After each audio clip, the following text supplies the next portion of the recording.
Bharanikkavu block പഞ്ചായത്തിന്റെ 2026-27 budget vice president Sibi Varghese അവതരിപ്പിച്ചു.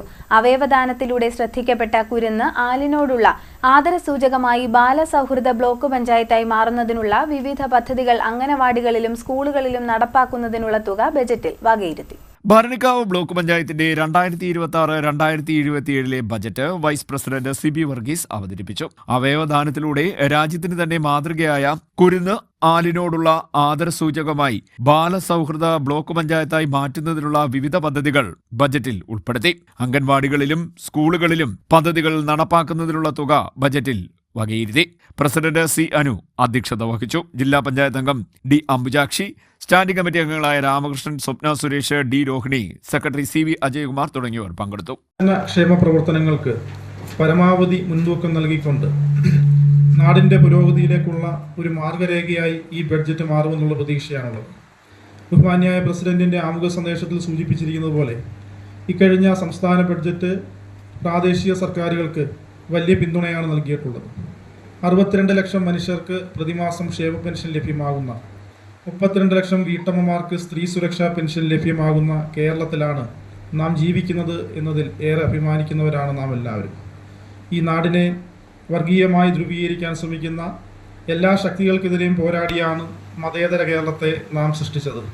2026-27 സംസ്ഥാന ബഡ്ജറ്റിൽ പ്രാദേശിക സർക്കാരുമായി 28.5% തുകയാണ് മാറ്റിവെച്ചിരിക്കുന്നത്. ജനറൽ പർപ്പസ് ഫണ്ടും മെയിൻ്റനൻസ് ഫണ്ടും കഴിഞ്ഞ സാമ്പത്തിക വർഷത്തേക്കാൾ 786.96 കോടി രൂപ വർദ്ധിപ്പിച്ചത് പ്രാദേശിക സർക്കാരുകൾക്ക് വലിയ പ്രോത്സാഹനമാണ് നൽകുന്നത്. പാവപ്പെട്ട മനുഷ്യന് പാർപ്പിടമൊരുക്കി കൊടുക്കാനുള്ള ലൈഫ് പദ്ധതിയും PMAY പദ്ധതിയും പരമാവധി തുക ഉറപ്പുവരുത്താൻ നമ്മൾ പ്രത്യേകമായി ശ്രദ്ധിച്ചിട്ടുണ്ട്.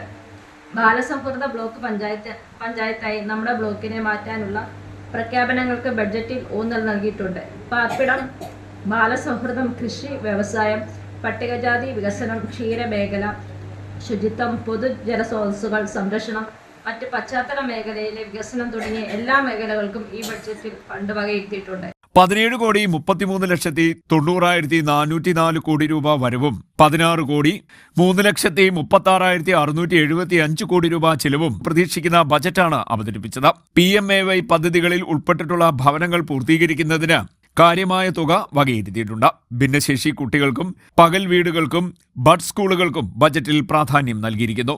കാർഷിക മേഖലയിലും പശ്ചാത്തല മേഖലയിലും വൻ വളർച്ചയാണ് ഭരണിക്കാവ് ബ്ലോക്ക് പഞ്ചായത്ത് ബജറ്റിൽ ലക്ഷ്യം വെച്ചിരിക്കുന്നത്. ആരോഗ്യരംഗത്തും പാലിയേറ്റീവ് പരിചരണ രംഗത്തും മുന്നേറാനായി പ്രത്യേക വകയിരുത്തലുണ്ട്. പട്ടികജാതി പട്ടികവർഗ വിഭാഗത്തിൽപ്പെട്ട എല്ലാവർക്കും ഭൂമിയും വീടും അനുബന്ധ സൗകര്യങ്ങളും നൽകുന്നതിനോടൊപ്പം 5ാം ക്ലാസ് മുതലുള്ള കുട്ടികൾക്ക് പഠനമുറികളും മെറിറ്റോറിയസ് സ്കോളർഷിപ്പുകളും നൽകുന്നതിനും ബജറ്റ് ലക്ഷ്യം വെക്കുന്നു. ക്ഷേമമേഖല, കാർഷിക മേഖല, സാംസ്കാരിക മേഖല, കായിക മേഖല എന്നിവയ്ക്കെല്ലാം ബജറ്റ് മുൻഗണന നൽകുന്നുണ്ട്.